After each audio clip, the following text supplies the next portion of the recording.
명동 골목길 깊숙한 곳, 오래된 간판이 달린 명동. 옛날 맛집은 현대적 간판들 사이에서 유독 눈에 띄었습니다. 70세의 김영자는 매일 아침 5시에 일어나 가게 문을 열었죠. 쇠락해가는 가게를 지키는 일이 때론 무의미하게 느껴지기도 했지만 그녀에겐 이곳이 평생을 바쳐온 삶의 흔적이었습니다. 대형 프랜차이즈 음식점들이 들어서며 손님은 점점 줄어들었고 영자의 얼굴에는 깊은 주름이 더해졌습니다. 할머니, 오늘도 일찍 여셨네요. 옆 가게 청년의 인사에 영자는 무뚝뚝하게 고개만 끄덕였습니다. 말수가 적어 까칠하다는 소문이 동네에 자자했지만 사실 그녀는 그저 마음을 열지 못했을 뿐입니다. 30년 전 어린 아들을 포기해야 했던 기억은 여전히 그녀를 괴롭혔고 그 아픔은 세월이 흘러도 옅어지지 않았습니다. 가난한 싱글맘으로 아이를 키울 자신이 없었던 그날, 영자는 생후 2달 된 아들의 이마에 마지막 입맞춤을 하고 고아원 앞에 두고 왔습니다. 그날 이후 그녀의 웃음은 눈에서 사라졌죠. 가게 안으로 들어선 영자는 묵묵히 준비를 시작했습니다. 오늘도 여느 때와 같이 그녀만의 비법 양념을 만들기 시작했습니다. 아무도 모르는 그녀만의 비밀 레시피였죠. 간장을 베이스로 다양한 약재와 채소를 넣고 정성껏 우려내는 그 양념은 명동 옛날 맛집의 모든 요리에 사용되었습니다. 특히 그녀의 대표 메뉴인 인생 찜닭은 한때 줄을 서서 먹던 메뉴였습니다만 이제는 그 맛을 아는 손님들만 가끔 찾아오는 정도였습니다. 영자는 양념을 저으며 깊은 숨을 내쉬었습니다. 나이 들어 혼자 가게를 운영하는 것이 점점 힘들어졌지만 이 비법 양념만큼은 누구에게도 알려주고 싶지 않았습니다. 그것은 그녀의 인생이자 그녀가 아들에게 물려주고 싶었던 유일한 유산이었으니까요. 한편 서울의 번화가에 위치한 현대적인 레스토랑 테이블 다인 32의 정다인은 프랑스에서 미슐랭 스타를 받은 경력으로 돌아와 최근 오픈한 이곳에서 셰프로 일하고 있었습니다. 화려한 인테리어와 세련된 분위기의 레스토랑은 항상 예약으로 가득 찼습니다. 그러나 화려한 경력과 성공 뒤에는 그림자가 있었습니다. 입양아로 자란 다인은 늘 자신의 뿌리에 대한 갈증이 있었고 그 해소법을 요리에서 찾았습니다. 어릴 적 유일하게 기억나는 것은 누군가가 해주었던 따뜻한 음식의 맛이었으니까요. 셰프님, 오늘 신메뉴 시연 준비되셨나요? 수석 보조 셰프 민지의 질문에 다인은 고개를 끄덕였습니다. 그는 최근 한식의 재해석에 몰두해 있었습니다. 프랑스 요리 기법으로 배웠지만 마음 한구석에는 항상 한식에 대한 갈망이 있었죠. 그의 손끝에서 태어나는 요리들은 기술적으로는 완벽했으나 무언가 영혼이 빠진 듯한 느낌이었습니다. 손님들은 만족했지만 다인 자신은 항상 무언가 부족하다고 느꼈습니다. 이번 주말까지 메뉴판을 완성해야 하는데 아직 주력 메뉴가 확정되지 않았네요. 다인은 요리대 위에 놓인 재료들을 바라보며 깊은 생각에 잠겼습니다. 어제 시장에서 우연히 본 늙은 여인이 파는 나물에서 느꼈던 향기가 자꾸 머릿속을 맴돌았습니다. 그 향은 어딘가 익숙했지만 정확히 어디서 맡았던 향인지는 기억나지 않았죠. 마치 아주 어린 시절의 기억처럼 희미하게 남아있는 그 향기는 다인의 마음을 설레게 했습니다. 다인은 직감적으로 재료들을 선택해 요리를 시작했습니다. 마치 몸이 기억하고 있는 듯 그의 손은 자연스럽게 움직였고 본인도 설명할 수 없는 방식으로 음식이 완성되었습니다. 간장을 베이스로 여러 약재를 넣고 만든 양념은 그가 본 적도 없는, 배운 적도 없는 것이었습니다. 보조 셰프들은 그가 만든 음식을 맛보고 놀라움을 금치 못했습니다. 셰프님, 이건 정말 대단한데요. 어디서 배우신 레시피인가요? 한국적이면서도 현대적인 맛이 완벽하게 어우러졌습니다. 다인은 고개를 저었습니다. 나도 모르겠어. 그냥 손이 기억하고 있었어. 마치 누군가가 내 손을 이끄는 것 같았지. 그날 밤 다인은 꿈에서 누군가가 자신에게 요리를 가르쳐주는 장면을 보았습니다. 얼굴은 보이지 않았지만 그 손길에서 느껴지는 따뜻함은 너무나 선명했습니다. 요리하는 손길, 그리고 음식의 향기는 그가 오랫동안 찾아 헤매던 것이었습니다. 다인은 가슴 한구석이 아려오는 것을 느꼈습니다. 어쩌면 그가 찾던 것은 레시피가 아니라 자신의 뿌리인지도 모른다는 생각이 들었습니다. 다인은 침대에서 일어나 창밖을 바라보았습니다. 어딘가에 그의 진짜 가족이 있을까요? 그들도 그를 찾고 있을까요? 아니면 영원히 만날 수 없는 운명일까요? 다인은 깊은 한숨을 내쉬며 다시 침대에 누웠습니다. 내일은 새벽 시장에 가서 어제 본 그 나무를 꼭 찾아봐야겠다고 다짐했습니다. 해가 뜨기 전 새벽녘 명동의 식자재 시장은 이미 활기를 띠고 있었습니다. 김영자는 오랜 습관처럼 가장 신선한 재료를 고르기 위해 일찍 시장을 찾았습니다. 그녀의 까칠한 성격 때문에 상인들은 그녀를 보면 긴장했지만 그녀의 까다로운 눈썰미는 식재료 선별에 있어서만큼은 절대적이었죠. 영자는 자신이 지나갈 때마다 상인들이 등 뒤에서 수군거리는 것을 알고 있었지만 신경 쓰지 않았습니다. 평생 혼자 살아오며 타인의 시선에 둔감해진 것도 있었지만 무엇보다 그녀에게는 음식의 맛이 사람들의 평가보다 중요했으니까요. 아이고, 영자씨. 오늘도 일찍 나오셨네요. 어제 들어온 더덕 좀 보시겠어요? 특별히 좋은 것만 골라놨습니다. 지난번 더덕은 너무 실했어요. 이번엔 좀 괜찮아? 영자는 더덕을 하나 집어 냄새를 맡아보더니 고개를 끄덕였습니다. 그녀의 인정을 받는 것은 상인들 사이에서 일종의 명예였으니까요. 까다로운 김영자가 인정한 식재료는 그 신선함과 품질이 보증된 것이나 다름없었습니다. 영자는 더덕 몇 뿌리를 골라 장바구니에 담았습니다.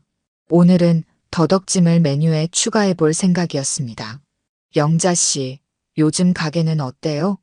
아직도 그 비법 양념으로 요리하시나요? 영자는 표정 변화 없이 대답했습니다. 당연하지. 그 양념이 내 가게의 모든 것인걸. 상인은 고개를 끄덕였습니다. 참 대단하십니다. 요즘 젊은 사람들은 전통 방식을 잘 안 지키는데 영자 씨는 몇십 년을 한결같이 그 맛을 유지하고 계시니. 영자는 말없이 고개만 끄덕이고 다음 가게로 이동했습니다.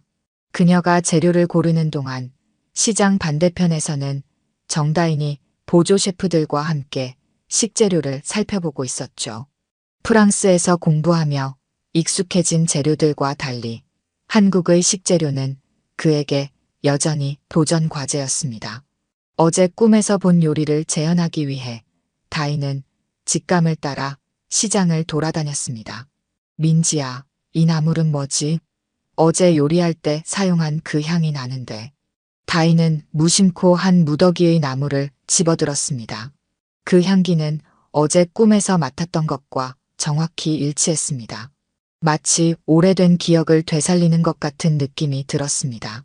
그 순간 옆에서 거친 목소리가 들려왔습니다. 그건 취나물이야. 아무나 다룰 수 있는 게 아니란다. 다인은 고개를 들어 목소리의 주인공을 바라보았습니다. 70대로 보이는 노인은 그를 날카롭게 응시하고 있었습니다. 영자는 그가 들고 있는 취나물을 보며 혀를 찼죠. 그녀의 날카로운 눈빛에 다인은 잠시 당황했지만 왠지 모르게 그 시선이 낯설지 않게 느껴졌습니다. 이렇게 좋은 걸 어떻게 요리할 줄도 모르면서 함부로 사가려고 하나. 취나물은 데치는 방법부터 양념하는 방법까지 모두 까다로운데. 다인은 잠시 당황했지만 곧 미소를 지었습니다. 맞습니다. 아직 배우는 중이에요. 혹시 어떻게 요리하는지 조언해 주실 수 있을까요? 저는 요리사인데 한국 전통 음식에 대해 더 배우고 싶습니다. 영자는 처음에는 무시하려 했지만 다인의 진지한 눈빛에 마음이 조금 움직였습니다. 그녀는 무뚝뚝하게 말했죠. 취나물은 데치는 시간이 중요해요. 너무 오래 데치면 향이 날아가 버리고 너무 짧게 데치면 비린내가 남지. 그리고 데친 후에는 반드시 찬물에 재빨리 씻어줘야 해. 그래야 색이 살아있고 맛도 좋아. 다인은 진지하게 고개를 끄덕이며 그녀의 말을 경청했습니다. 그의 태도에 영자는 평소보다 말이 많아졌습니다. 요리는 과학이 아니라 예술이야. 레시피만 따라 한다고 맛있는 음식이 나오는 게 아니란다. 재료의 상태에 따라 그리고 먹는 사람의 취향에 따라 모든 것이 달라지지. 그걸 읽어내는 것이 진정한 요리사의 역할이야. 다인은 영자의 말 한마디 한마디를 귀담아 들었습니다. 그녀가 말하는 방식, 요리에 대한 철학은 그가 프랑스에서 배운 것과는 다른 더 근본적인 무언가를 담고 있었습니다. 마치 오랫동안 잊고 있었던 진리를 다시 만난 것 같은 느낌이었습니다. 정말 감사합니다. 제가 요리하는 레스토랑이 있는데 한번 와보시겠어요? 제 요리를 맛보고 조언을 주시면 정말 큰 도움이 될 것 같습니다. 영자는 잠시 망설이다가 고개를 저었습니다. 난 그런 팬시한 곳은 안 가요. 내 가게 음식이면 충분해. 다인은 실망했지만 이해한다는 듯 고개를 끄덕였습니다. 그렇다면 제가 할머니 가게에 찾아가 볼게요. 어디에 위치해 있나요? 명동 골목길, 명동 옛날 맛집이라고 있어. 찾아오려면 와보고. 영자는 더 이상 대화를 이어가지 않고 취나물을 몇 단 사들고는 자리를 떠났습니다. 다인은 그녀가 사라진 방향을 한참 동안 바라보았습니다. 그런 다음 자신도 취나물을 구매한 뒤 가게로 돌아갔습니다. 다인은 그날 취나물로 새로운 요리를 시도했습니다. 영자가 알려준 대로 정확히 데치고 찬물에 씻어낸 뒤 자신만의 방식으로 양념을 했습니다. 그러나 결과물은 그가 기대했던 것과는 달랐습니다. 분명 영자의 조언대로 했지만 여전히 무언가 부족했습니다. 다인은 그 노인의 가게를 찾아가야겠다고 결심했습니다. 민지야, 내일은 레스토랑 좀 부탁해. 내가 잠깐 외출이 필요할 것 같아. 다음 날 오전, 다인은 명동 골목길을 헤매며 명동 옛날 맛집을 찾았습니다. 드디어 오래된 간판을 발견했을 때 가슴이 두근거렸습니다. 문을 열고 들어서자 옛날 시골집에서 느껴지던 것과 같은 향기가 그를 반겼습니다. 그리고 그 순간 다인은 이 향기가 자신이 꿈에서 본 바로 그 향기임을 깨달았습니다. 어린 시절의 희미한 기억 속에 있던 그 향기였습니다. 가게 안에는 영자가 홀로 음식을 준비하고 있었습니다. 그녀는 다인을 보고 잠시 놀란 기색을 보였지만 이내 무표정으로 돌아갔습니다. 와줬구나. 앉아. 다인은 작은 식당 안에 자리를 잡고 앉았습니다. 가게 내부는 화려하지 않았지만 정갈했고 곳곳에서 세월의 흔적이 느껴졌습니다. 벽에 걸린 낡은 사진들, 오래된 나무 테이블, 그리고 구석에 놓인 오래된 라디오까지 모든 것이 과거로의 여행을 하는 듯한 느낌을 주었습니다. 영자는 주방에서 무언가를 준비하며 가끔씩 다인을 힐끔거렸습니다. 무엇을 드시겠어요? 영자가 무뚝뚝하게 물었습니다. 다인은 미소 지으며 대답했습니다. 가장 자랑스러운 요리를 추천해 주세요. 어제 할머니께서 말씀해 주신 요리 철학이 담긴 음식을 맛보고 싶습니다. 영자는 잠시 다인을 바라보더니 고개를 끄덕였습니다. 그럼 우리 가게 특선 인생 찜닭을 내오지. 영자가 주방으로 사라진 후 다인은 주변을 둘러보았습니다. 손님은 자신밖에 없었지만 이 가게가 한때는 사람들로 북적였을 것이라는 생각이 들었습니다. 테이블 위에 놓인 낡은 메뉴판을 보니 다양한 음식들이 있었지만 특별히 눈에 띄는 것은 인생 찜닭이었습니다. 메뉴 설명에는 간단히 30년 비법 양념으로 만든 특별한 찜닭이라고만 적혀 있었습니다. 약 20분 후 영자는 김이 모락모락 나는 큰 뚝배기를 들고 나왔습니다. 그릇을 테이블에 놓는 순간 향긋한 향이 다인의 코를 찔렀습니다. 그 향기는 어제 그가 직감적으로 만들었던 요리와 놀랍도록 유사했습니다. 다인은 숟가락을 들어 조심스럽게 한 입 맛보았습니다. 그 순간 시간이 멈춘 것 같았습니다. 네, 이 맛은. 다인의 눈이 커졌습니다. 그는 영자를 바라보았습니다. 어떻게 이런 맛을 낼 수 있죠? 어제 제가 우연히 만든 요리와 너무 비슷합니다. 영자는 놀란 표정으로 다인을 바라보았습니다. 무슨 소리야? 이 양념은 내 비법인데 아무도 모르는 레시피야. 어떻게 비슷한 요리를 만들 수 있었지? 다인은 혼란스러운 표정으로 고개를 저었습니다. 정말 모르겠습니다. 어제 시장에서 할머니를 만나고 나서 무언가에 이끌려 요리를 했는데 제 손이 기억하고 있는 것 같았어요. 마치 오래전부터 알고 있던 요리법처럼요. 영자는 의심스러운 눈으로 다인을 바라보았습니다. 그래서 내가 만든 요리는 어땠어? 맛은 좋았지만 뭔가 부족했어요. 마치 핵심 재료나 방법이 빠진 것 같았습니다. 다인이 대답했습니다. 영자는 잠시 생각에 잠겼습니다. 그리고는 주방으로 가서 작은 병을 가져왔습니다. 이건 내 비법 양념의 일부야. 이걸 넣었니? 다인은 병을 열어 향을 맡아보았습니다. 그의 눈이 다시 한번 커졌습니다. 아니요, 이 향은 제가 넣지 않았어요. 하지만 이 향이 바로 제가 찾던 그것입니다. 영자는 혼란스러운 표정으로 자리에 앉았습니다. 이상하네. 이 양념은 내가 직접 만든 거야. 특별한 약재를 넣어서 만든 건데 아무도 모르는 내 비법인데. 다인은 천천히 찜닭을 더 맛보며 생각에 잠겼습니다. 이 맛은 단순한 음식의 맛이 아니었습니다. 그것은 마치 오래전부터 그의 몸이 기억하고 있던 맛이었습니다. 어린 시절의 희미한 기억 속에서 누군가 그에게 먹여주던 그 맛이었습니다. 할머니, 실례지만 여쭤봐도 될까요? 이 레시피는 언제부터 사용하셨나요? 영자는 잠시 망설이다가 대답했습니다. 30년 전부터야. 내가 이 가게를 처음 열었을 때부터 사용한 레시피지. 다인의 심장이 빠르게 뛰기 시작했습니다. 그는 32이었고 입양된 지는 30년이 조금 넘었습니다. 우연의 일치일까요? 다인은 용기를 내어 물었습니다. 할머니, 혹시 자녀분이 계신가요? 영자의 표정이 갑자기 어두워졌습니다. 그녀는 자리에서 일어났습니다. 그만 물어봐. 개인적인 질문은 사양하고 싶네. 영자는 주방으로 돌아가 버렸고 다인은 혼자 남겨졌습니다. 그는 찜닭을 다 먹은 후 계산을 하려고 했지만 영자는 돈을 받지 않았습니다. 첫 손님은 서비스야. 다음에 또 와. 다인은 가게를 나서며 머릿속이 복잡했습니다.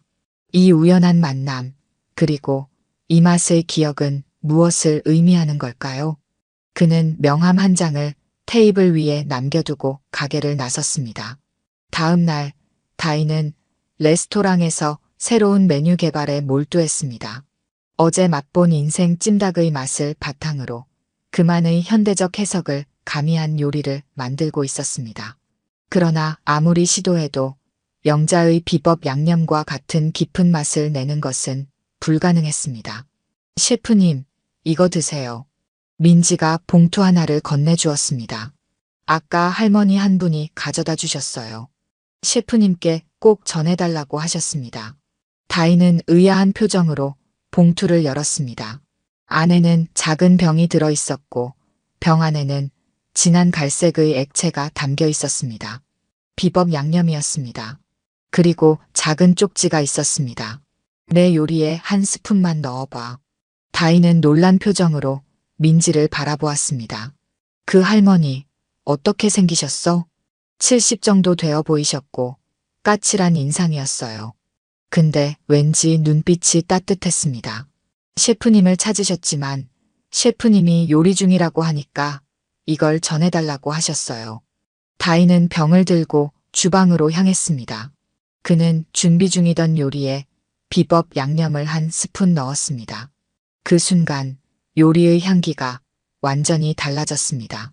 마치 퍼즐의 마지막 조각을 맞춘 것처럼 모든 맛이 완벽하게 어우러졌습니다.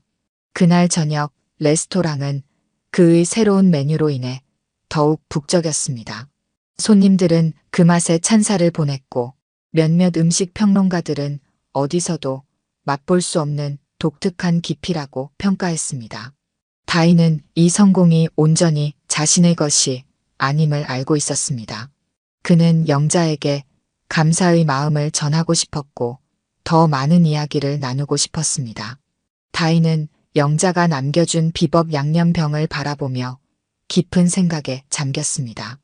이 양념에는 단순한 맛 이상의 무언가가 담겨 있었습니다. 그것은 마치 오래된 기억, 잊혀진 유대감, 그리고 풀리지 않은 인연의 매듭과 같았습니다. 다인은 결심했습니다. 내일 다시 명동 옛날 맛집을 찾아가리라고. 다음 날 오후 다인은 다시 한번 명동 옛날 맛집을 찾았습니다. 이번에는 감사의 선물로 자신이 개발한 신메뉴 샘플을 가져왔습니다. 그러나 가게에 도착했을 때 문은 굳게 닫혀 있었고 오늘 휴업이라는 팻말이 걸려 있었습니다. 다인은 실망한 표정으로 가게 유리창 너머를 들여다보았지만 안은 어둠에 잠겨 있었습니다. 할머니를 찾고 계신가요? 뒤에서 들려온 목소리에 다인은 돌아보았습니다. 옆 가게의 청년이 그를 바라보고 있었습니다. 네, 김영자 할머니를 찾고 있습니다. 오늘 쉬시나 봐요. 영자 할머니는 이렇게 갑자기 가게 문을 닫은 적이 없어요. 어제까지만 해도 평소와 같이 장사하셨는데 오늘 아침부터 연락이 안 되시네요. 저희도 걱정하고 있었어요. 다인의 마음에 걱정이 밀려왔습니다. 혹시 할머니 연락처나 사시는 곳 아세요? 청년은 고개를 저었습니다. 할머니는 워낙 개인적인 것을 말씀하지 않으셔서 단지 이 근처 어딘가에 사신다는 것만 알고 있어요. 다인은 갑자기 불안한 마음이 들었습니다. 어제 그가 개인적인 질문을 했을 때 영자의 표정이 어두워졌던 것을 기억했습니다. 혹시 그 때문에 영자가 그를 피하고 있는 걸까요? 아니면 다른 이유가 있을까요? 그렇군요. 그럼 내일 다시 와봐야겠네요. 감사합니다. 다인이 돌아서려는 순간 청년이 그를 불렀습니다. 잠깐만요. 혹시 정다인 씨 아니신가요? 셰프 정다인? 다인은 놀란 표정으로 고개를 끄덕였습니다. 네, 맞습니다만. 할머니께서 이걸 맡기셨어요. 혹시 정다인이라는 사람이 찾아오면 전해주라고 하셨습니다. 청년은 작은 종이 봉투를 건네주었습니다. 다인은 의아한 표정으로 봉투를 받아들었습니다. 감사합니다.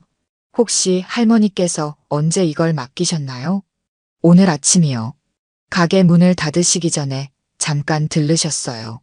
다인은 청년에게 다시 한번 감사 인사를 하고 그 자리를 떠났습니다. 근처 카페에 자리를 잡고 앉아 봉투를 열었습니다.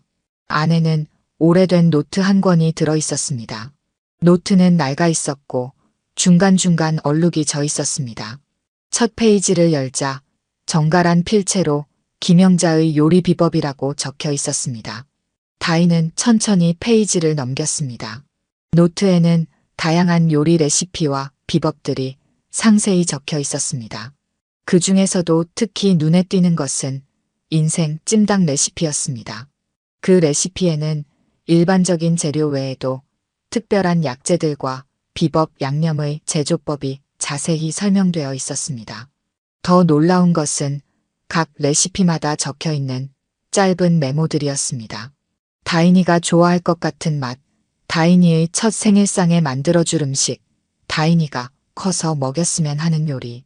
다인의 이름이 곳곳에 등장했습니다. 다인의 손이 떨리기 시작했습니다. 이것은 단순한 요리책이 아니었습니다. 이것은 한 어머니가 자신의 아들을 위해 써내려간 마음의 기록이었습니다. 마지막 페이지에는 작은 편지가 적혀 있었습니다.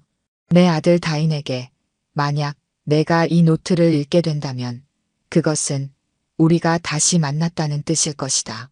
내가 너를 포기한 것은 내 인생에서 가장 가슴 아픈 결정이었다. 하지만 그때 나는 너를 제대로 키울 자신이 없었고 너에게 더 나은 삶을 주고 싶었다. 매일 밤 너를 생각하며 이 요리들을 개발했고 언젠가 너에게 이 맛을 알려주길 꿈꿨다. 내가 이제 어떤 모습으로 자랐는지, 어떤 삶을 살고 있는지 알고 싶다. 너의 어머니 영자. 다인의 눈에서 눈물이 흘러내렸습니다. 그는 노트를 가슴에 꼭 안은 채 잠시 모든 것을 받아들이기 위해 시간이 필요했습니다. 오랫동안 그가 찾던 자신의 뿌리, 그가 느끼던 알 수 없는 공허함, 그리고 그의 손이 기억하고 있던 그 요리의 맛까지 모든 것이 이제 의미를 갖기 시작했습니다. 카페에서 나온 다인은 즉시 영자를 찾기 시작했습니다. 그러나 그녀의 집 주소는 알 수 없었고 인근 상인들도 그녀가 어디에 사는지 정확히 알지 못했습니다. 다인은 경찰서에 실종 신고를 하려고 했지만 영자가 의도적으로 자취를 감춘 것일 수도 있다는 생각에 망설였습니다. 레스토랑으로 돌아온 다인은 영자의 노트를 다시 한번 꼼꼼히 살펴보았습니다. 혹시 그녀의 행방에 대한 단서가 있을지 모른다는 생각에서였습니다. 노트를 넘기다가 그는 한 페이지에 적힌 주소를 발견했습니다. 춘천 별장 마이너스 내가 다인이와 함께 살고 싶었던 곳이라는 메모와 함께 주소가 적혀 있었습니다. 민지야, 내일 레스토랑 좀 부탁해. 내가 춘천에 다녀와야 할 것 같아. 다음 날 아침 일찍 다인은 춘천으로 향했습니다. 노트에 적힌 주소는 춘천 외곽의 조용한 마을에 위치한 작은 집이었습니다. 그곳에 도착했을 때 다인은 집 앞에 서서 잠시 망설였습니다. 이 집에 영자가 있을까요? 그리고 만약 있다면 그녀는 그를 만나고 싶어 할까요? 용기를 내어 문을 두드리자 잠시 후 문이 열렸습니다. 영자가 놀란 표정으로 서 있었습니다. 그녀의 눈은 다인을 보는 순간 눈물로 가득 찼습니다. 다인아, 내가 정말 왔구나. 다인은 노트를 들어보이며 떨리는 목소리로 말했습니다. 어머니, 맞습니까? 영자는 말없이 고개를 끄덕였습니다. 그리고 처음으로 그녀의 까칠한 표정이 무너지며 따뜻한 미소가 번졌습니다. 들어오렴. 너에게 들려줄 이야기가 많아. 춘천의 작은 집 안으로 들어선 다인은 주변을 둘러보았습니다. 집은 소박했지만 정갈했고 곳곳에 영자의 손길이 느껴졌습니다.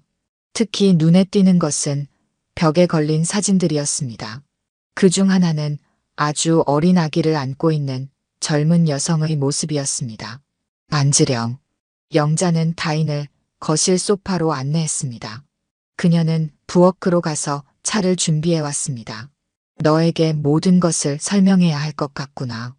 다인은 노트를 테이블 위에 올려놓고 영자를 바라보았습니다. 이게 정말 사실인가요? 정말 제가 어머니의 아들인가요? 영자는 깊은 숨을 내쉬었습니다. 그래, 너는 내 아들이야. 30년 전 내가 너를 낳았지만 그때 나는 너무 어렸고 혼자였어. 너를 제대로 키울 수 있을지 자신이 없었단다. 그래서 저를 입양 보내신 건가요? 영자는 고개를 끄덕였습니다. 그녀의 눈에는 오래된 슬픔이 담겨 있었습니다. 그것은 내 인생에서 가장 힘든 결정이었어. 하지만 나는 너에게 더 나은 삶을 주고 싶었단다. 그때 나는 24살이었고 부모님은 이미 돌아가셨어. 일자리도 없었고 돈도 없었어. 다인은 이해하려고 노력했습니다. 그럼 그 후 할머니는 어떻게 지내셨어요? 너를 보낸 후 나는 요리사가 되기로 결심했어. 내가 할 수 있는 유일한 것이 요리였으니까. 작은 식당에서 일하기 시작했고 차근차근 돈을 모아 10년 후에 내 가게를 열었지. 명동 옛날 맛집이 바로 그거야. 영자는 찻잔을 들며 계속 이야기했습니다. 매일 밤 나는 너를 생각하며 요리를 개발했어. 내가 좋아할 만한 맛, 내가 커서 먹게 될 요리들을 상상하면서. 그 노트는 내가 너에게 들려주고 싶었던 이야기들, 너와 나누고 싶었던 맛의 기록이야. 다인의 눈에 눈물이 고였습니다. 그런데 왜 갑자기 가게 문을 닫고 이곳으로 오신 건가요? 영자는 잠시 침묵했습니다. 내가 나타났을 때 처음에는 믿기지 않았어. 내가 포기한 아들이 세계적인 셰프가 되어 내 앞에 나타날 거라고는 상상도 못했으니까. 내가 내 요리에 관심을 보이고 심지어 비슷한 요리를 했다고 했을 때 나는 겁이 났어. 내가 진실을 알게 되면 날 미워할까봐, 내 인생에 갑자기 끼어들어 방해가 될까봐. 다인은 고개를 저었습니다. 절대 그렇지 않아요. 저는 평생 내 뿌리를 찾고 싶었어요. 제가 누구인지, 어디서 왔는지 알고 싶었죠. 요리를 시작한 것도 그 때문이었을지 몰라요. 제 안에 있는 무언가를 찾기 위해서요. 영자의 눈에서도 눈물이 흘렀습니다. 노트를 남긴 것은 용기를 내기 위한 첫걸음이었어. 내가 진실을 알게 된 후에도 나를 찾아올지 확신이 없었지만 내가 와줘서 기뻐. 두 사람은 오랫동안 이야기를 나누었습니다. 다인은 자신의 성장 과정, 프랑스에서의 요리 공부, 그리고 한국으로 돌아온 이유에 대해 이야기했습니다. 영자는 다인이 보내진 후의 힘든 시간들, 요리에 대한 열정, 그리고 항상 그를 그리워했던 마음에 대해 이야기했습니다. 대화 도중 다인은 문득 궁금한 점이 있었습니다. 어머니, 혹시 제 아버지는 어떤 분이셨나요? 영자의 표정이 잠시 굳었습니다. 그녀는 깊은 숨을 내쉬고 대답했습니다. 그는 요리사였어. 내가 처음 요리를 배우던 식당의 주방장이었지. 우리는 서로 사랑했지만 그에게는 이미 가족이 있었어. 그는 내가 태어나기 전에 미국으로 떠났고 너의 존재를 알지 못해. 다인은 이해한다는 듯 고개를 끄덕였습니다. 그래서 어머니가 요리에 그토록 열정을 가지게 된 건가요? 부분적으로는 그래. 하지만 더 큰 이유는 너였어. 요리는 내가 너와 연결될 수 있는 유일한 방법이었으니까. 내 요리에 내 사랑을 담아 언젠가 내가 맛볼 수 있기를 바랐지. 오후가 깊어갈 무렵 영자는 다인에게 제안했습니다. 우리 함께 저녁을 만들어 볼까? 내 비법 양념으로 만드는 찜닭. 이번에는 내가 직접 배워보는 거야. 다인의 얼굴에 미소가 번졌습니다. 정말 좋아요, 어머니. 그들은 함께 부엌으로 향했습니다. 영자는 냉장고에서 미리 준비해둔 재료들을 꺼내기 시작했습니다. 다인은 영자의 모든 동작을 주의 깊게 관찰했습니다. 그녀가 재료를 손질하는 방식, 양념을 조합하는 비율, 그리고 불의 세기를 조절하는 감각까지 모든 것이 예술적이었습니다. 이 양념의 비밀은 발효 시간에 있어. 영자가 설명했습니다. 최소 3주는 발효시켜야 제대로 된 맛이 나지. 그리고 여기에 들어가는 약재는 특별해. 내가 직접 산에서 채취한 것들이야. 다인은 모든 과정을 마음속에 새겼습니다. 그것은 단순한 요리법이 아니었습니다. 그것은 어머니가 아들에게 전하는 사랑의 언어였습니다. 요리가 완성되어 가는 동안 부엌은 따뜻한 향기로 가득 찼고 두 사람의 마음은 점점 더 가까워졌습니다. 어머니, 제가 생각했던 것보다 훨씬 복잡한 과정이네요. 이 맛을 내기 위해 이렇게 많은 정성이 들어가다니. 영자는 미소 지었습니다. 요리는 그냥 음식을 만드는 게 아니야. 요리는 마음을 담는 거야. 내가 누구를 위해 요리하는지, 어떤 마음으로 요리하는지가 가장 중요하지. 저녁 식사를 함께하며 다인은 자신이 평생 찾아 헤매던 그 맛, 그 사랑을 마침내 찾았다는 느낌이 들었습니다. 그것은 단순한 음식의 맛이 아니라 어머니의 사랑이 담긴 맛이었습니다. 잃어버렸던 시간은 되돌릴 수 없지만 이제부터 그들은 새로운 시간을 함께 만들어갈 수 있을 것입니다.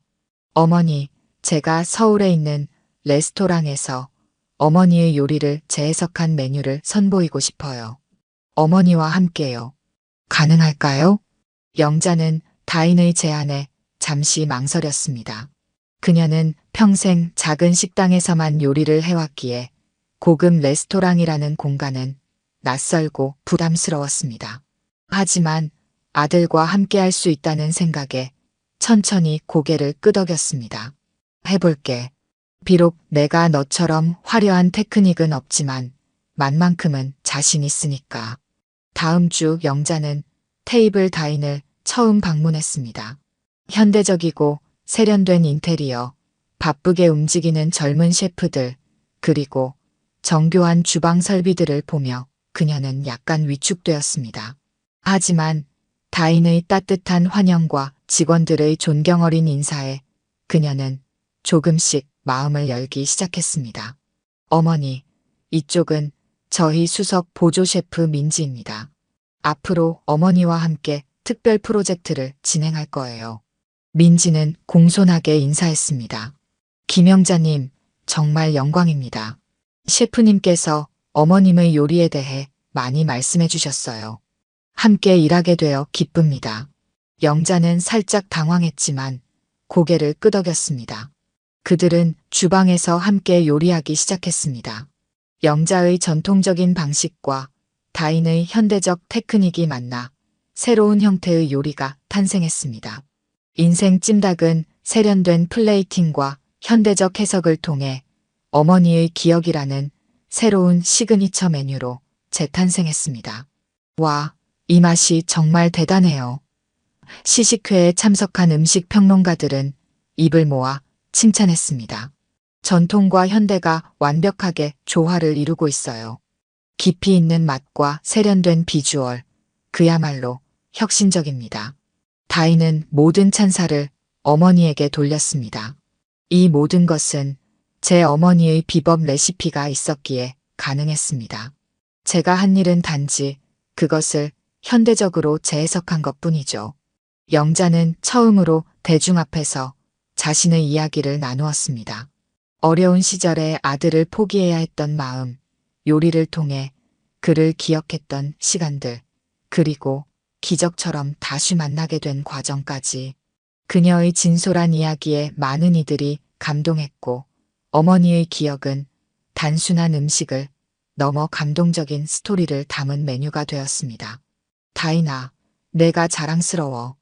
영자는 성공적인 런칭 파티가 끝난 후 다인의 손을 꼭 잡았습니다. 내가 이렇게 훌륭한 셰프가 되어 있을 줄은 몰랐어. 정말 기쁘구나. 다인은 영자를 꼭 안아주었습니다. 모두 어머니 덕분이에요.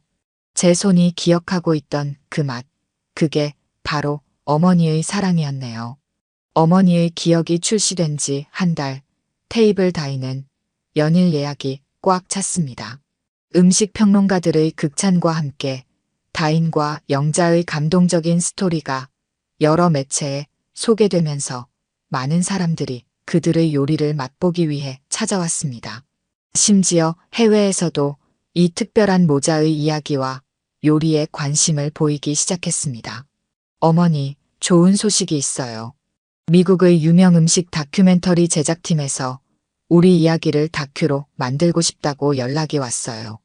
영자는 눈을 크게 떴습니다. 뭐라고? 방송에 나온다고? 아이고, 난 그런 거 못해.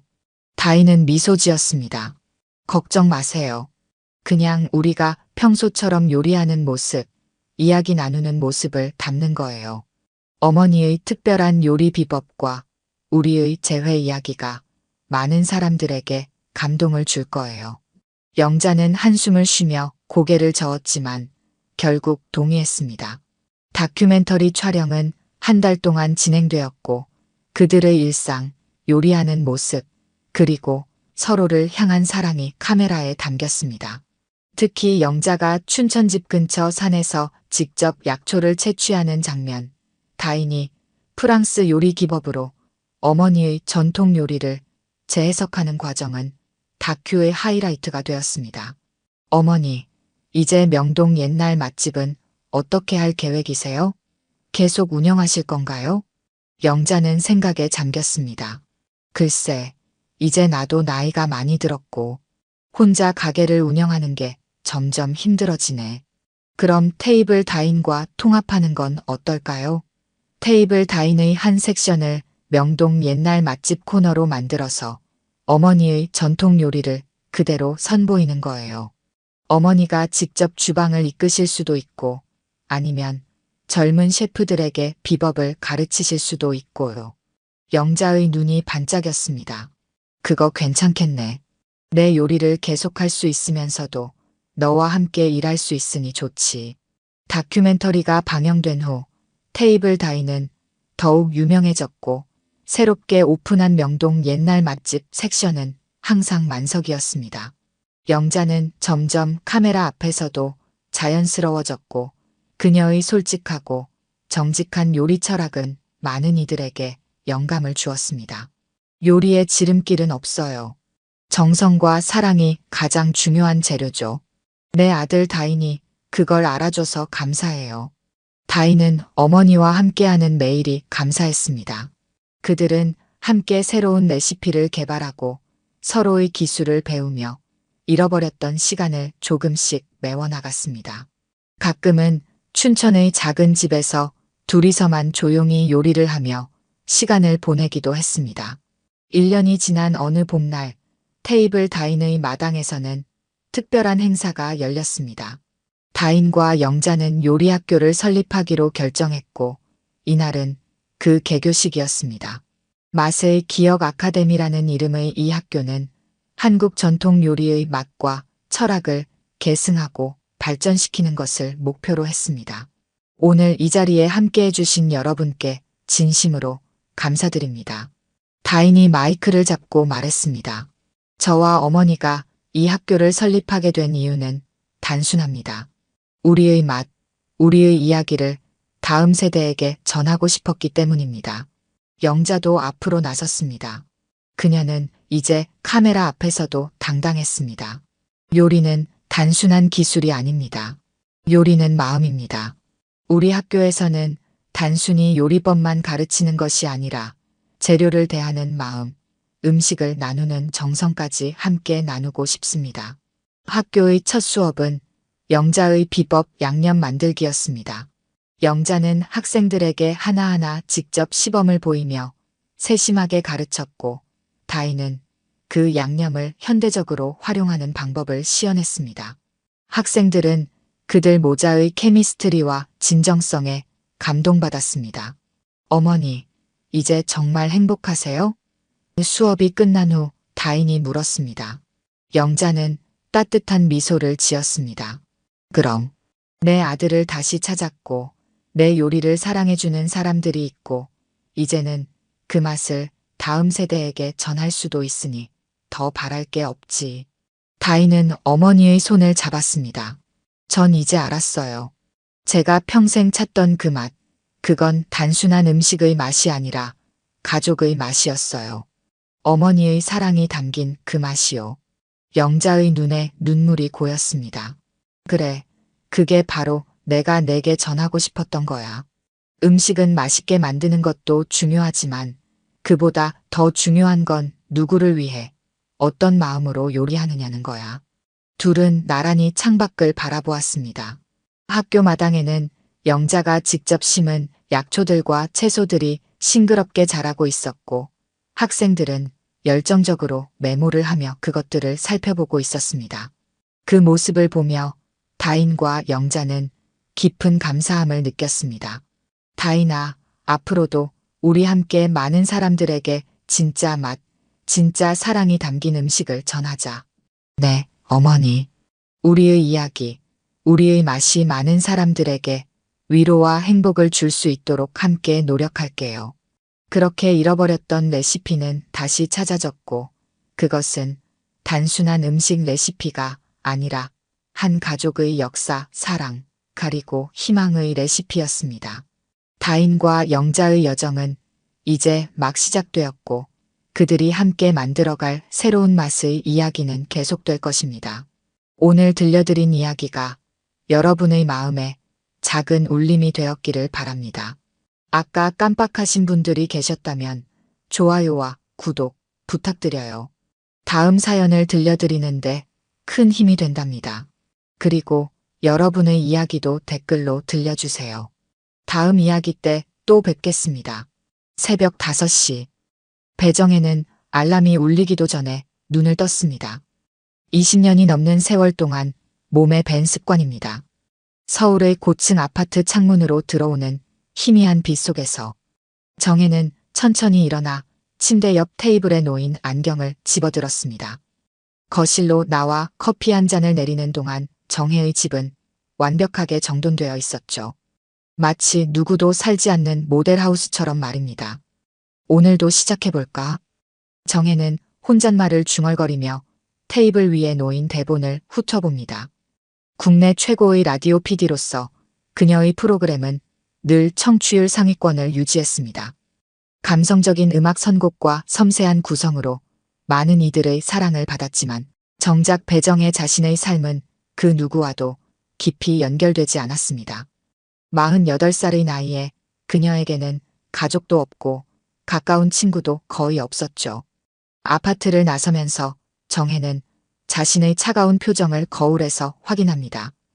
방송국 직원들 사이에서 그녀는 얼음 여왕으로 불렸습니다. 완벽주의의 프로그램의 퀄리티를 위해서라면 타협하지 않는 성격이었으니까요. 그러나 아무도 모르는 정혜의 비밀이 있었습니다. 29살 때 그녀가 미혼모로 출산했다가 입양 보낸 딸. 그 기억은 마치 지워버린 듯 살아왔지만 매년 그날이 다가올 때면 정혜는 자신도 모르게 옛 상처를 떠올렸습니다. 한편 서울 반대편 작은 원룸에서는 이현수가 알람 소리에 허둥지둥 일어납니다. 25살의 젊은 여성인 현수는 대학교 방송국에서 DJ로 활동하며 꿈을 키워왔습니다. 웃음기 가득한 눈과 따뜻한 목소리로 주변 사람들에게 늘 밝은 에너지를 전하는 현수였죠. 아, 지각이다. 현수는 서둘러 옷을 갈아입고 가방에 대본을 넣었습니다. 오늘은 그녀의 인생을 바꿀지도 모르는 중요한 날이었으니까요. KBC 라디오의 신규 프로그램 오디션이 있는 날이었습니다. 방 한구석에 놓인 사진틀에는 현수를 키워준 양부모와 함께 찍은 사진이 있었습니다. 양부모는 현수에게 늘 사랑을 주었지만 그녀의 마음 한구석에는 항상 자신의 뿌리에 대한 궁금증이 자리 잡고 있었습니다. 정혜는 방송국 회의실에서 오디션 심사를 준비하고 있었습니다. 신규 프로그램 밤의 목소리들은 그녀가 오랫동안 기획해온 야심작이었죠. 청취자들의 사연을 깊이 있게 다루며 공감과 위로를 전하는 프로그램을 구상 중이었습니다. 배 PD님, 오디션 지원자 명단입니다. 조연출이 건넨 서류를 받아든 정혜는 무심히 이름들을 훑어보다가 문득 멈춰 섰습니다. 이현수라는 이름이 왠지 모르게 시선을 끌었습니다. 그녀는 고개를 저으며 생각을 털어냈지만 묘한 기분이 마음 한켠에 자리 잡았습니다. 오디션장으로 들어선 현수는 긴장된 표정으로 대기실에 앉았습니다. 주변에는 경력 있는 성우들과 방송인들이 대기 중이었고 현수는 그 사이에서 초라해 보일 정도로 경험이 부족했습니다. 하지만 그녀는 자신만의 강점이 있다고 믿었습니다. 사람들의 이야기에 진심으로 공감하는 능력, 그것이 현수의 목소리에 특별한 울림을 만들어냈죠. 다음은 이현수 씨. 호명을 받고 오디션장으로 들어선 현수의 눈앞에는 차가운 표정의 여성이 앉아 있었습니다. 바로 배정혜였죠. 정혜는 고개를 들어 현수를 바라보았고 그 순간 묘한 감정이 그녀를 스쳤습니다. 현수는 정중히 인사를 하고 마이크 앞에 섰습니다. 지금부터 테스트 사연을 읽어주시기 바랍니다. 현수는 깊게 숨을 들이마시고 주어진 사연을 읽기 시작했습니다. 그 순간 방 안의 공기가 변했습니다. 현수의 목소리에는 특별한 울림이 있었고 그녀가 읽는 사연 속 인물의 감정이 마치 살아 움직이는 것 같았습니다. 정혜는 무의식적으로 몸을 앞으로 기울였고 현수의 목소리에 귀를 기울였습니다. 그리고 문득 25년 전의 기억이 그녀를 덮쳤습니다. 왜인지 현수의 말투와 억양이 정혜에게 강한 기시감을 주었습니다. 마치 오래전 자신이 알던 누군가를 떠올리게 하는 느낌이었죠. 오디션이 끝나고 정혜는 혼란스러운 감정을 추스르며 회의실을 나섰습니다. 그녀의 마음은 이미 결정을 내렸지만 이성은 그 결정에 의문을 품고 있었습니다. 하지만 프로그램의 성공을 위해서는 현수의 재능이 필요했습니다. 그것만은 분명했죠. 이현수 씨를 신규 프로그램 DJ로 발탁하겠습니다. 회의실에 모인 제작진들 사이로 놀라움의 표정이 번졌습니다. 배정혜의 발표는 예상 밖이었죠. 경력 있는 다른 지원자들을 제치고 신인인 이현수를 선택한 것에 의아해하는 시선이 많았습니다. 하지만 정혜의 결정에 누구도 이의를 제기하지 않았습니다. 그녀의 안목은 늘 정확했으니까요. 배 PD님, 정말 괜찮으신 겁니까? 경험이 거의 없는 신인인데. 조연출이 조심스럽게 물었습니다. 정혜는 차분하게 대답했습니다. 경험은 중요하지 않아요. 그 아이의 목소리에는 사람의 마음을 움직이는 무언가가 있습니다. 우리 프로그램이 바로 그것을 필요로 하고 있죠. 정혜는 겉으로는 냉정했지만 속으로는 자신의 결정에 의문을 품고 있었습니다.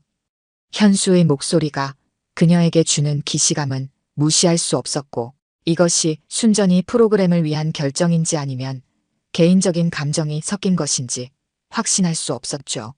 하지만 이미 결정은 내려졌습니다. 현수는 합격 소식을 듣고 믿을 수 없다는 표정으로 집으로 향했습니다. 그녀에게 있어 KBC 라디오는 꿈의 직장이었으니까요. 더군다나 배정혜라는 전설적인 PD와 함께 일하게 된다는 사실은 그녀를 더욱 흥분시켰습니다. 엄마 합격했어. KBC 라디오 새 프로그램 DJ로 뽑혔어. 전화기 너머로 양어머니의 기쁨 가득한 목소리가 들려왔습니다. 현수의 양부모는 항상 그녀의 꿈을 응원해왔습니다. 그들은 현수가 3살 때 입양했지만 늘 친부모처럼 사랑으로 그녀를 키웠죠. 이번 주말에 꼭 집에 와서 축하 파티를 하자. 아빠도 너무 좋아하실 거야. 통화를 마친 현수는 침대에 누워 천장을 바라보며 생각에 잠겼습니다. 그녀는 행복했지만 마음 한편으로는 항상 자신을 낳아준 부모님에 대한 생각이 머물렀습니다. 특히 생모에 대한 궁금증은 나이가 들수록 더 커져만 갔죠. 그녀는 자신의 입양 서류를 몇 번이고 살펴봤지만 생모에 관한 정보는 거의 없었습니다. 단지 젊은 나이에 혼자서 아이를 키울 수 없어 입양을 보냈다는 것뿐이었습니다. 다음 날 현수는 첫 회의를 위해 방송국으로 향했습니다. 새로운 환경에 긴장된 모습으로 회의실에 들어서자 여러 시선이 그녀에게 쏠렸습니다. 제작진 대부분은 호기심 어린 시선으로 그녀를 바라봤지만 몇몇은 불만스러운 표정을 감추지 않았죠. 이현수 씨, 이쪽으로 오세요. 정혜가 현수를 부르며 자리를 가리켰습니다. 현수는 긴장된 발걸음으로 정혜 옆에 앉았습니다. 가까이서 보니 정혜는 생각보다 더 날카로운 인상이었습니다. 하지만 그녀의 눈에는 어딘가 슬픔이 묻어있는 것 같았죠. 이번 프로그램은 청취자들의 사연을 깊이 있게 다루는 내용입니다. 단순히 읽는 것이 아니라 그들의 이야기에 공감하고 위로를 전하는 것이 중요해요. 이현수 씨가 그 부분에서 특별한 재능을 가졌다고 생각했습니다. 정혜의 말에 현수는 진지하게 고개를 끄덕였습니다. 회의가 진행되는 동안 현수는 열심히 메모를 하며 프로그램의 방향성을 이해하려 노력했습니다. 그녀의 열정적인 모습에 정혜는 문득 자신의 젊은 시절을 떠올렸습니다. 29, 그 나이에 정혜도 열정적인 PD였죠. 그리고 인생의 가장 큰 결정을 내려야 했던 시기이기도 했습니다. 회의가 끝나고 모두가 자리를 떠난 후 정혜는 혼자 남아 창밖을 바라보았습니다. 그녀의 머릿속에는 오래된 기억들이 떠올랐습니다. 젊은 나이에 예상치 못한 임신, 홀로 아이를 낳고 키울 용기가 없어 내린 결정, 그리고 그 후로 스스로에게 씌운 감정의 벽. 정혜는 깊은 한숨을 내쉬며 서류들을 정리했습니다. 그때 노크 소리와 함께 현수가 회의실 문을 열었습니다. 죄송합니다, 배 PD님. 제 대본을 두고 갔네요. 정혜는 현수를 바라보며 묘한 감정에 사로잡혔습니다. 현수의 미소는 너무나 밝고 순수했죠. 정혜는 잠시 말을 잇지 못하다가 겨우 대답했습니다. 아, 그래요. 가져가세요. PD님, 제게 이런 기회를 주셔서 정말 감사합니다. 열심히 하겠습니다. 현수의 진심 어린 말에 정혜는 어색하게 미소 지었습니다. 그녀는 감정을 드러내는데 익숙하지 않았죠. 열심히 하는 것보다 중요한 건 진정성입니다. 라디오는 목소리만으로 청취자의 마음을 움직여야 하니까요. 현수는 정혜의 말을 새기며 고개를 끄덕였습니다. 그녀가 회의실을 나간 후 정혜는 문득 자신의 행동을 되돌아보았습니다. 왜 하필 이현수였을까? 그저 우연일까? 아니면 운명일까? 정혜는 자신의 감정을 정리할 수 없었습니다. 하지만 한 가지 확실한 것은 현수와 함께하는 이 프로그램이 그녀의 삶에 변화를 가져올 것이라는 예감이었습니다. 한편 방송국 다른 편에서는 강태준 PD가 불만스러운 표정으로 동료와 이야기하고 있었습니다. 신인을 발탁한다고? 배정혜가 미쳤나? 분명 뭔가 있을 거야. 강태준은 오랫동안 정혜의 경쟁자였습니다.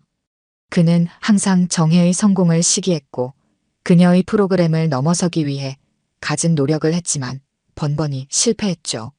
이번에도 자신의 프로그램을 위해 이현수를 지원자 명단에 올려두었던 그는 정혜가 그녀를 발탁했다는 소식에 격분했습니다. 두고 봐. 배정혜가 왜 그런 선택을 했는지 밝혀낼 테니. 그의 눈빛에는 위험한 결의가 담겨 있었습니다. 여러분의 밤을 함께하는 밤의 목소리들입니다. 오늘도 여러분의 이야기에 귀 기울이고 싶습니다. 지금 이 순간 누군가에게 하지 못한 말이 있으신가요? 혹은 들려주고 싶은 이야기가 있으신가요? 저희에게 보내주세요. 이현수의 부드러운 목소리가 방송실을 채웠습니다. 첫 방송이 시작된 지 이제 막 열흘이 지났지만 밤의 목소리들은 이미 청취자들 사이에서 화제가 되고 있었습니다. 현수의 따뜻한 목소리와 진정성 있는 공감 능력은 많은 이들의 마음을 사로잡았죠. 배정혜는 유리창 너머로 방송을 진행하는 현수를 바라보았습니다. 그녀의 표정은 복잡했습니다. 한편으로는 프로그램의 성공에 기뻤지만 다른 한편으로는 현수를 볼 때마다 점점 더 강해지는 기시감에 혼란스러웠죠. 특히 현수가 특정한 말투나 웃음소리를 낼 때면 정혜의 가슴 한편이 묘하게 떨렸습니다. 배 PD님, 청취율 보고서입니다. 조연출이 건넨 서류를 받아든 정혜는 만족스러운 표정을 감추지 못했습니다. 첫 방송 이후 청취율이 꾸준히 상승하고 있었고 청취자들의 반응도 매우 긍정적이었습니다. 이 추세라면 한 달 안에 동시간대 1위도 가능할 것 같습니다. 조연출의 말에 정혜는 고개를 끄덕였습니다. 그녀는 현수의 재능을 알아봤다는 사실에 자부심을 느꼈지만 동시에 자신의 감정에 휘둘린 것은 아닌지 불안했습니다. 점점 더 현수에게 특별한 감정을 느끼고 있다는 사실이 그녀를 두렵게 했죠. 방송이 끝나고 현수는 상기된 표정으로 부스에서 나왔습니다. 그녀의 눈빛은 열정으로 가득했습니다. 오늘도 수고했어요. 사연이 점점 더 많이 들어오고 있네요. 정혜의 말에 현수는 환하게 웃었습니다. 네, 정말 감사합니다. 청취자분들의 이야기를 읽을 때마다 제 이야기처럼 느껴져요. 특히 오늘 읽은 입양아 사연은 더 그랬습니다. 현수의 말에 정혜는 잠시 굳었습니다. 오늘 방송에서 다룬 사연은 자신의 뿌리를 찾고 싶어하는 입양인의 이야기였죠. 현수가 그 사연을 읽을 때 그녀의 목소리에는 평소보다 더 깊은 감정이 묻어 있었습니다. 혹시 이현수 씨도 그런 경험이 있나요? 정혜의 조심스러운 질문에 현수는 잠시 망설이다가 고개를 끄덕였습니다. 네, 저는 3살 때 입양됐어요. 저를 키워주신 부모님은 정말 좋은 분들이라 행복하게 자랐지만 가끔은 제 뿌리에 대해 궁금할 때가 있습니다. 정혜의 심장이 빠르게 뛰기 시작했습니다. 그녀는 떨리는 목소리를 숨기려 애쓰며 물었습니다. 그럼 생부모에 대해 아는 게 있나요? 거의 없어요. 젊은 어머니가 혼자서 키울 수 없어 입양 보냈다는 것밖에는 모릅니다. 언젠가는 만나보고 싶다는 생각도 있지만 그분의 상황도 이해해요. 어쩌면 지금은 행복한 가정을 이루고 있을지도 모르잖아요. 현수의 대답을 들으며 정혜는 복잡한 감정에 휩싸였습니다. 그녀의 머릿속에는 수많은 생각이 스쳐 지나갔습니다. 이현수가 자신의 딸일까? 그럴 가능성이 있을까? 나이도 맞고 입양 시기도 맞았습니다. 하지만 확신할 수는 없었죠. 서울에서만 해도 매년 수백 명의 아이들이 입양되고 있었으니까요. 배 PD님, 괜찮으세요? 얼굴이 창백해 보여요. 현수의 걱정스러운 목소리에 정혜는 정신을 차렸습니다. 아, 네. 괜찮아요. 조금 피곤한 것 같네요. 그날 저녁 정혜는 오랜만에 소주를 한 병 꺼내 마셨습니다. 술잔에 소주를 따르며 그녀는 25년 전의 기억을 떠올렸습니다. 배가 불러올 때 사람들의 시선을 피해 다녔던 나날들, 홀로 진통을 견디며 아이를 낳았던 병원, 그리고 태어난 지 일주일 된 딸의 작은 손을 마지막으로 잡았던 순간. 정혜는 술잔을 비우며 눈물을 참았습니다. 한편 방송국의 다른 편에서는 강태준이 조용히 움직이고 있었습니다. 그는 이현수의 배경을 조사하기 시작했고 그녀가 입양하라는 사실을 알아냈습니다. 그리고 무언가 더 찾아내기 위해 노력하고 있었죠. 이 정도로는 부족해. 배정혜와 이현수 사이에 무슨 연결고리가 있는 건지 알아내야 해. 강태준은 자신의 조수에게 지시했습니다. 그의 눈에는 위험한 빛이 어렸습니다. 다음 날 정혜는 평소보다 더 일찍 방송국에 도착했습니다. 그녀는 밤새 고민한 끝에 결심을 내렸습니다. 현수가 정말 자신의 딸인지 확인해야 했죠. 하지만 어떻게? 직접적으로 물어볼 수는 없었습니다. 그녀는 먼저 현수의 입양 기록을 확인해 봐야 했습니다. 정혜는 조용히 컴퓨터를 켜고 입양 기관들의 연락처를 찾기 시작했습니다. 이미 25년이 지났기 때문에 기록을 찾는 것이 쉽지 않을 것이라는 것을 알았지만 시도해 볼 가치는 있었습니다. 그때 갑자기 문이 열리고 현수가 들어왔습니다. 정혜는 서둘러 화면을 바꾸었습니다. 안녕하세요, 배 PD님. 오늘도 일찍 오셨네요. 현수의 밝은 인사에 정혜는 어색하게 웃어 보였습니다. 이현수 씨도 일찍 왔네요. 오늘 방송 준비하러 온 건가요?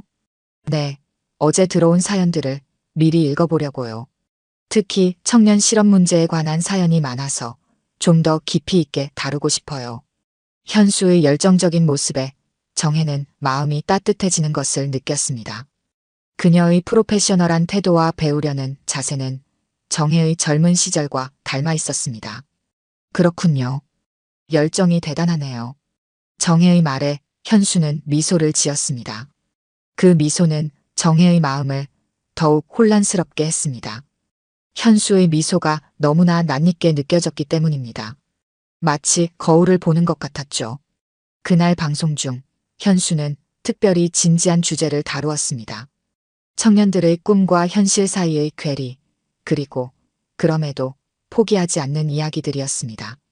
현수의 목소리에는 깊은 공감과 이해가 담겨 있었고 정혜는 그녀의 방송을 들으며 자신도 모르게 눈시울을 붉혔습니다.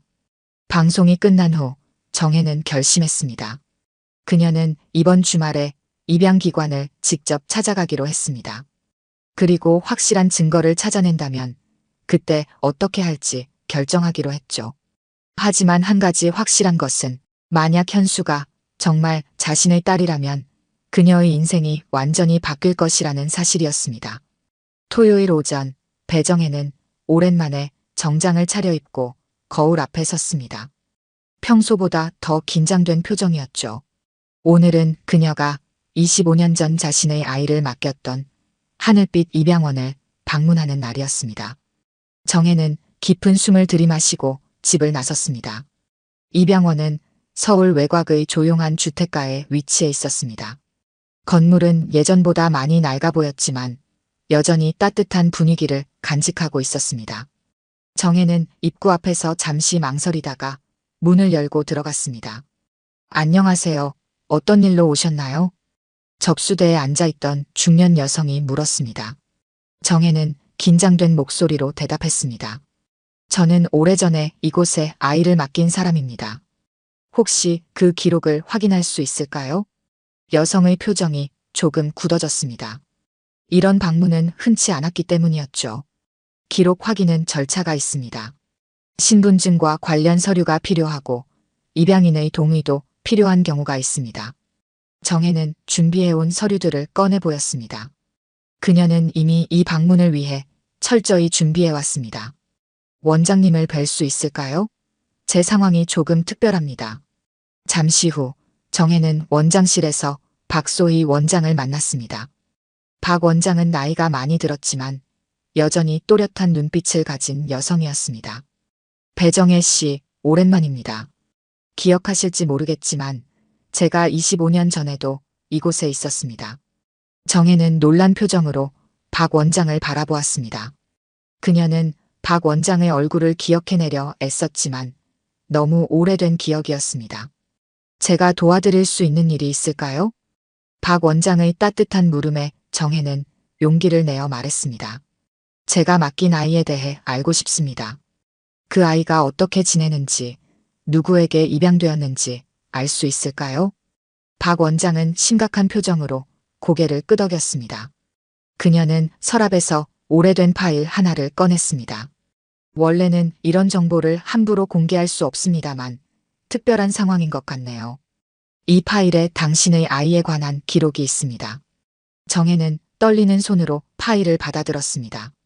그 안에는 그녀가 낳은 여자아이가 이 씨 가정에 입양되었다는 기록이 있었습니다.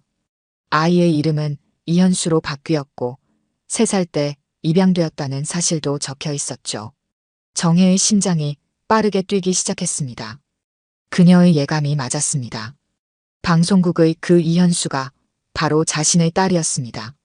정혜는 숨을 깊게 들이마시며 감정을 추스르려 노력했습니다. 괜찮으세요? 박 원장이 걱정스럽게 물었습니다. 네, 괜찮습니다. 그냥 조금 놀랐을 뿐이에요. 정혜는 파일을 더 자세히 살펴보았습니다. 현수의 양부모는 서울에 사는 중산층 가정이었고 아이를 정성껏 키웠다는 내용의 사후관리 보고서도 있었습니다. 그녀는 마음 한편으로 안도했습니다.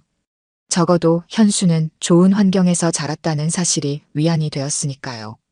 혹시 그 아이를 만날 계획이 있으신가요? 박 원장의 질문에 정혜는 잠시 망설였습니다. 아직은 확실하지 않습니다. 일단 더 생각해봐야 할 것 같아요.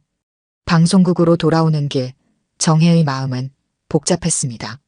그녀는 이제 현수가 자신의 딸임을 확신했지만 이 사실을 현수에게 알려야 할지 고민됐습니다. 그들은 이미 PD와 DJ로서 좋은 관계를 맺고 있었습니다.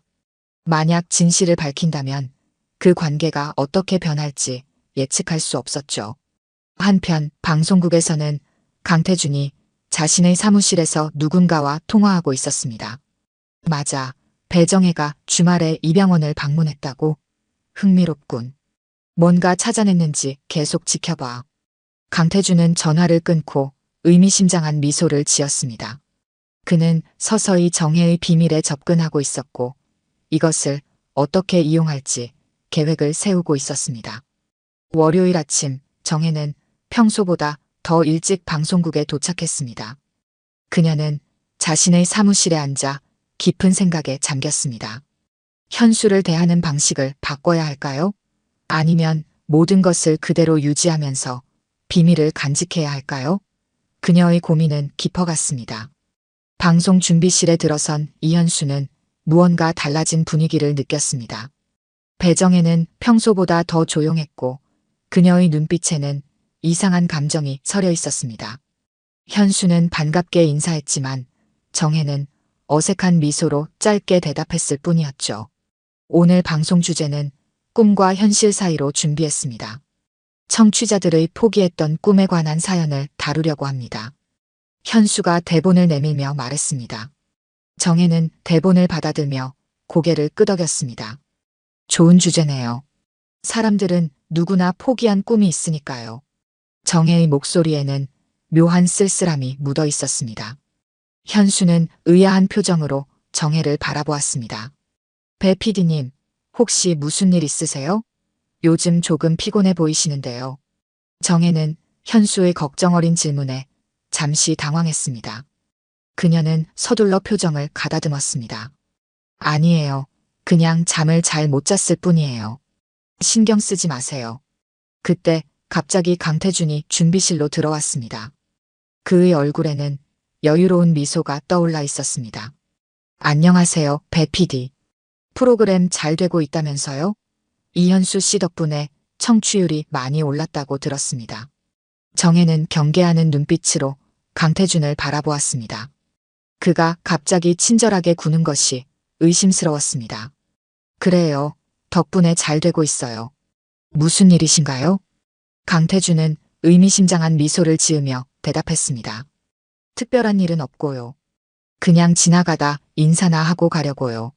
그런데 주말에 어디 다녀오셨어요? 하늘빛 입양원이라고 들었는데. 정혜의 얼굴이 순간 굳어졌습니다. 그녀는 자신의 귀를 의심했습니다. 어떻게 강태준이 그것을 알고 있는 걸까요? 제 사생활을 감시하시나 보네요. 정혜의 차가운 대답에 강태준은 어깨를 으쓱했습니다.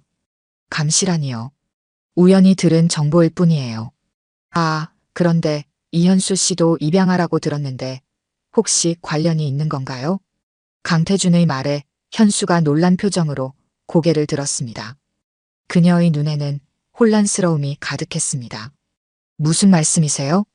정혜는 분노와 당혹감으로 몸을 떨었습니다. 그녀는 강태준의 팔을 잡아 끌고 밖으로 나갔습니다. 하고 싶은 말이 있으면 따로 하세요. 방송 준비 중인데 방해하지 마십시오. 복도에서 정혜는 강태준을 노려보았습니다. 그의 얼굴에는 승리감이 역력했습니다. 뭐가 하고 싶은 거예요? 강태준은 낮은 목소리로 대답했습니다. 배정혜, 당신 비밀을 알아냈어요. 25년 전 미혼모로 아이를 낳고 입양 보냈죠? 그리고 그 아이가 바로 이현수라는 것도요. 정혜의 얼굴이 창백해졌습니다. 그녀는 말문이 막혔습니다. 이걸로 뭘 어쩌겠다는 거예요?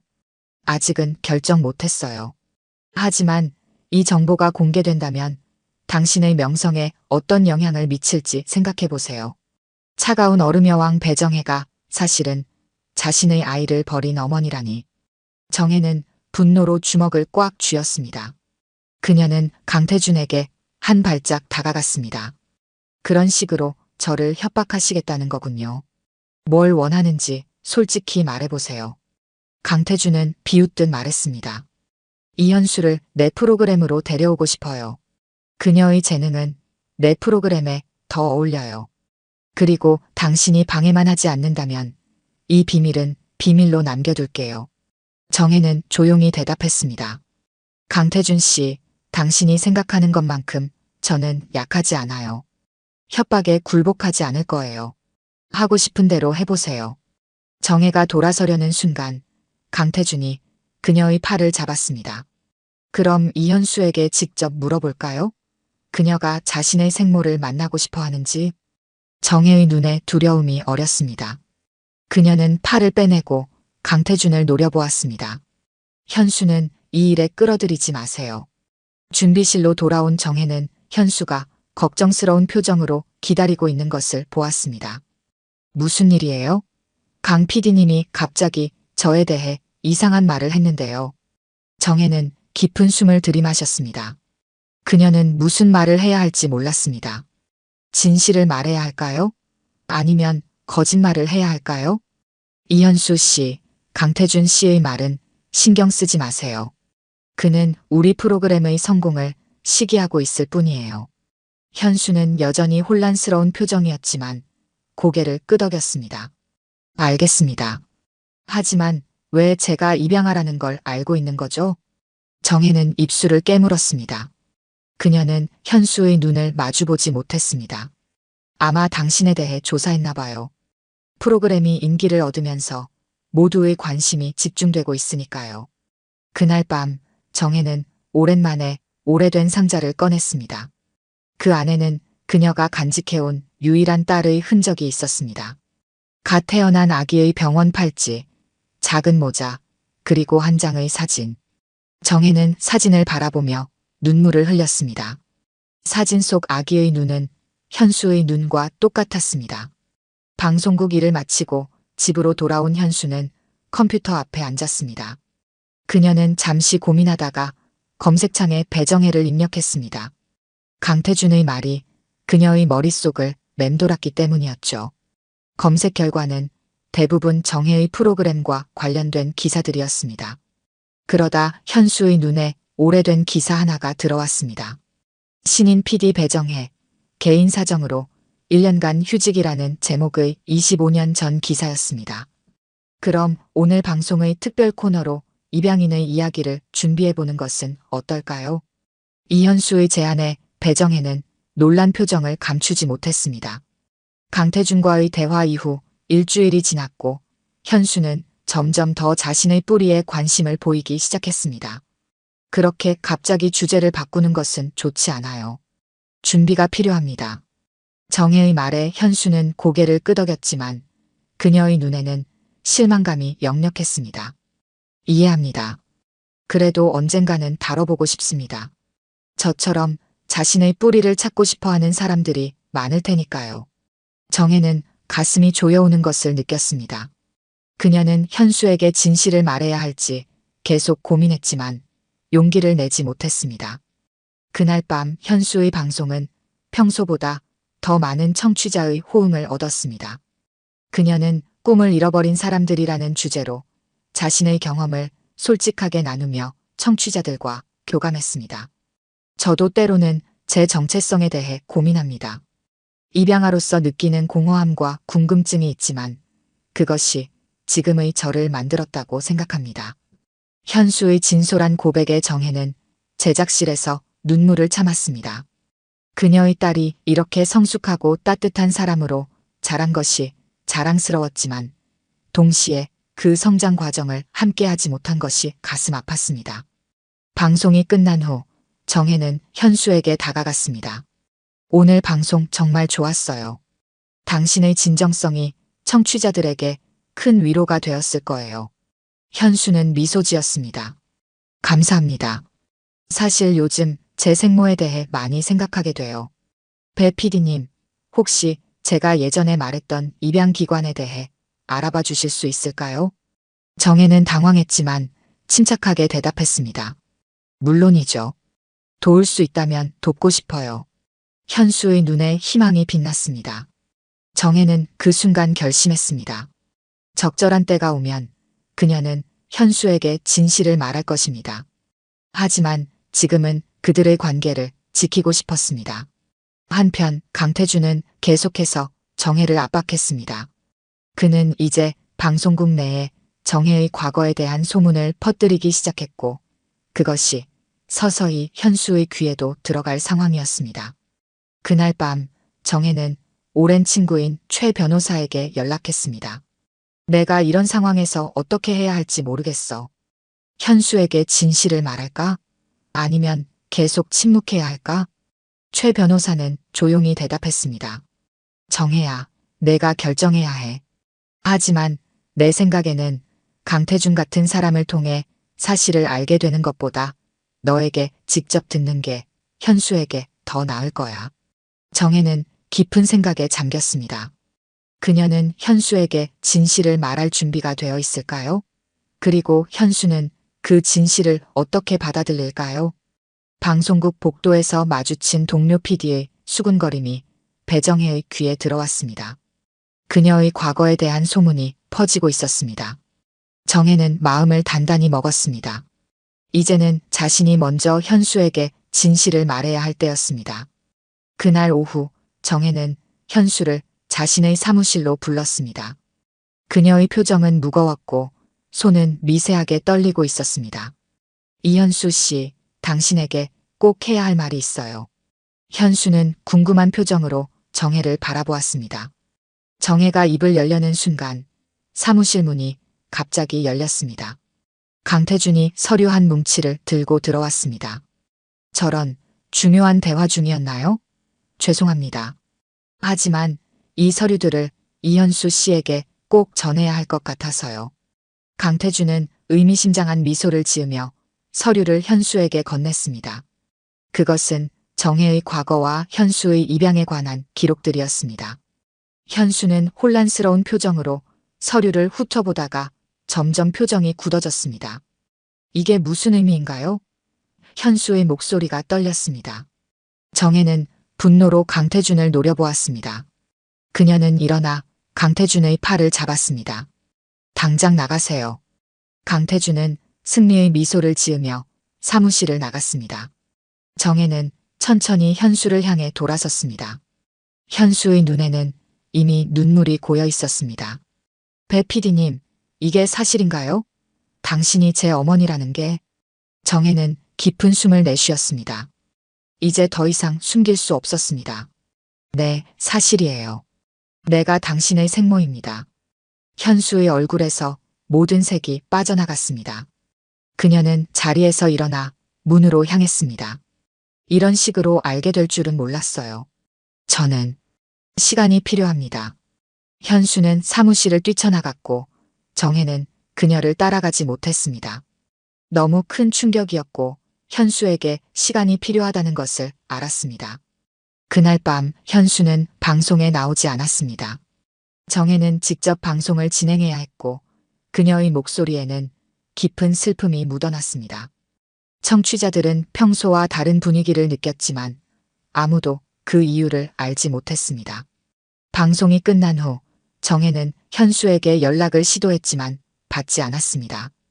그녀는 현수의 아파트 앞까지 갔지만 문 앞에서 망설이다 결국 돌아섰습니다. 다음 날 현수는 여전히 나타나지 않았습니다. 정혜는 방송국에서 강태준을 마주쳤고 그는 승리감에 찬 표정이었습니다. 이제 이현수는 내 프로그램으로 옮길 것 같군요. 그녀에게 연락이 왔거든요. 정혜는 강태준의 말에 절망감을 느꼈지만 그것보다 더 중요한 것은 현수의 마음이었습니다. 그녀는 현수가 상처받지 않기를 바랐습니다. 3일 후 정혜는 드디어 현수에게서 문자를 받았습니다. 오늘 밤 방송에 나가겠습니다. 하지만 그 후에는 잠시 시간이 필요합니다. 정혜는 안도의 한숨을 내쉬었습니다. 적어도 현수가 완전히 떠나지는 않을 것 같았습니다. 방송 5분 전 스튜디오는 긴장감으로 가득했습니다. 이현수가 3일 만에 돌아온 것이었습니다. 그녀는 조용히 방송 부스에 들어섰고 배정혜는 제작실에서 그녀를 바라보았습니다. 두 사람은 눈을 마주쳤지만 아무 말도 나누지 않았습니다. 30초 전입니다. 방송이 시작되고 현수는 평소와 다른 목소리로 인사를 건넸습니다. 안녕하세요. 밤의 목소리들입니다. 며칠간 개인적인 사정으로 자리를 비웠습니다. 걱정해주신 청취자 여러분께 죄송하다는 말씀드립니다. 현수의 목소리에는 깊은 감정이 담겨 있었습니다. 정혜는 조용히 그녀의 방송을 지켜보았습니다. 오늘 저는 특별한 이야기를 나누고 싶습니다. 바로 진실에 관한 이야기입니다. 우리는 살면서 때로는 진실을 말하지 못하고 때로는 진실을 받아들이지 못합니다. 하지만 진실은 언젠가 우리 앞에 나타나게 마련이죠.